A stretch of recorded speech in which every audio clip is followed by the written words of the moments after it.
Assalamualaikum warahmatullahi wabarakatuh. Halo, kali ini kita akan membahas mengenai nomor objek pajak untuk pajak bumi dan bangunan sektor perkebunan, perhutanan, pertambangan, dan sektor lainnya atau yang biasa kita kenal dengan sebutan PBB P3L. Nah, kalian pasti sudah mengerti bahwa nomor objek pajak atau yang secara umum kita kenal dengan sebutan NOP adalah nomor identitas atas objek pajak bumi dan bangunan yang digunakan sebagai sarana dalam administrasi perpajakan. Jadi sebenarnya NOP ini agak mirip dengan NPWP. Kalau NPWP adalah nomor identitas bagi wajib pajak, maka NOP adalah nomor identitas untuk objek pajak.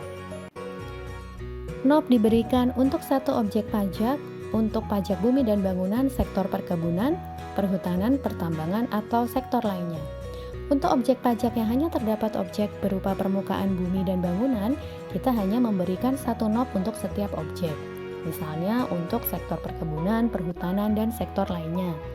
NOP ini diberikan oleh kantor pelayanan pajak yang mengadministrasikan objek pajak.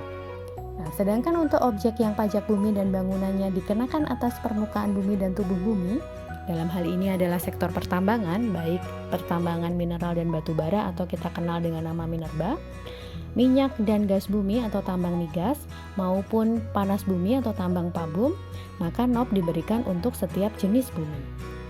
Untuk sektor tambang migas dan minerba, NOP diberikan untuk masing-masing permukaan bumi onshore, offshore, dan tubuh bumi.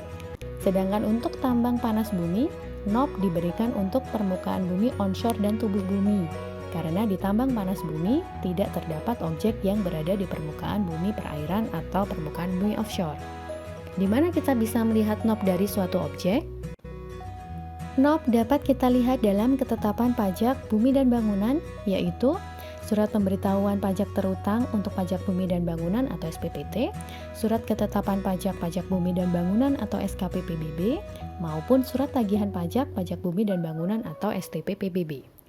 Nah, tidak seperti NPWP yang dicetak dalam bentuk kartu yang dipegang oleh wajib pajak. Kepada wajib pajak PBB, NOP-nya tidak diberikan kartu. Selanjutnya, kita akan diskusikan mengenai struktur NOP. NOP terdiri dari 18 digit. Dengan peruntukan masing-masing digit adalah sebagai berikut.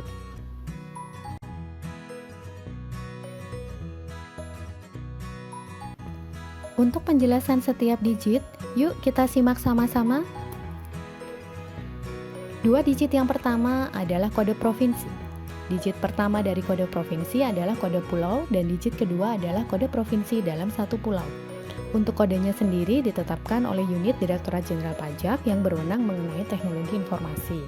Nah, khusus untuk objek tertentu yang bisa berada di luar wilayah provinsi, misalnya untuk objek pajak migas di permukaan bumi offshore, objek migas atau pabum untuk tubuh bumi, dan objek sektor lainnya, kode provinsi diisi dengan angka 00. Selanjutnya adalah kode untuk kabupaten kota. Kode kabupaten kota terdiri dari dua digit dengan ketentuan bagi wilayah kabupaten diisi dengan angka 01 sampai dengan 69 untuk setiap provinsi, dan untuk kota diisi dengan angka 71 sampai dengan 99.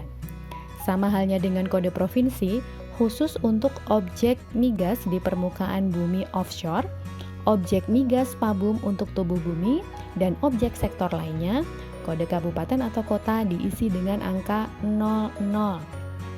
Selanjutnya adalah kode kecamatan.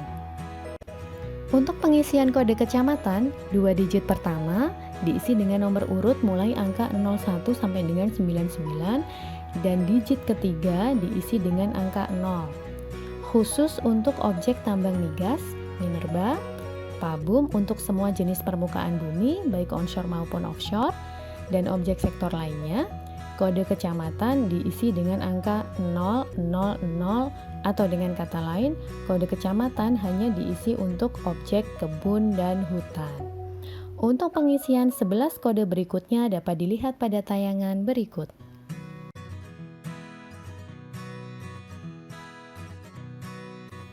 Apabila kita amati untuk isian kode subsektor, angka 1 dapat diisi apabila subsektor adalah kebun atau usaha perikanan tangkap.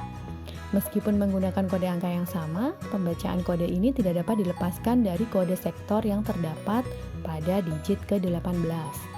Jadi, apabila kode sektor adalah 1 dan kode subsektor juga 1, maka objek tersebut merupakan objek pajak sektor perkebunan.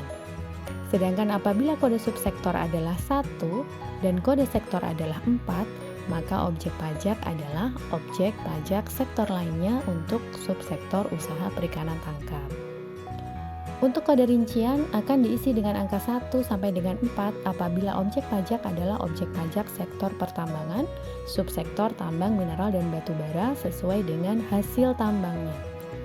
Untuk objek selain tambang minerba, kode rincian diisi dengan angka 0. Agar lebih jelas, kita dapat melihat contoh pemberian NOP sebagai berikut.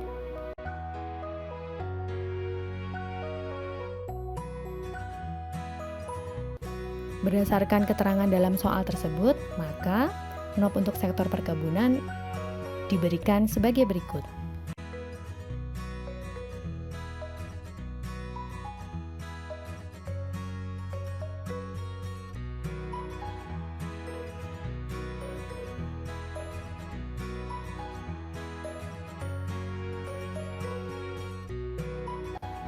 Selanjutnya untuk pertambangan batu bara, karena terdapat dua jenis bumi, yaitu permukaan bumi onshore dan tubuh bumi, maka akan ada dua NOP sebagai berikut.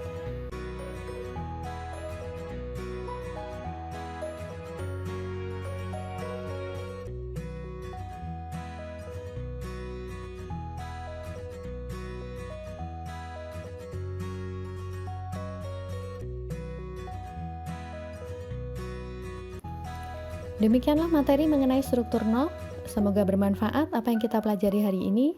Wassalamualaikum warahmatullahi wabarakatuh.